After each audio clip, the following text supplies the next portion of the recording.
Second point है unless you let it do, insult, failure, धोखा। अगर आपको इस तरह की चीज़ें फेस करनी पड़ती है तो इससे आपके दिमाग पे क्या असर होगा, ये बात जानना बहुत ज़्यादा ज़रूरी है।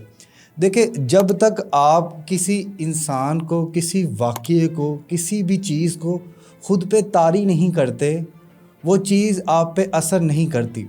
आपको बचपन में बहुत से दोस्त मिले होंगे जो आपके साथ बैठे होंगे, उन्होंने आपको बुरा भला भी कहा होगा, लेकिन आपको अब वो याद भी नहीं है।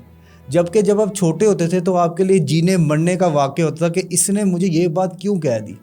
देखिए, जिस तरह आप मैच्योर होते जाते हैं उस तरह से आप चीज़ों को देखते जाते हैं कि आया इस चीज़ पे मैंने रिएक्ट करना है, रिस्पॉन्स करना है।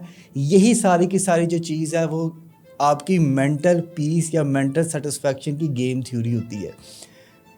किसी इंसान को, किसी वाक़ये को ये इजाज़त ना दे कि वो इस चीज़ का तयन करे कि आपका मूड कैसा होगा।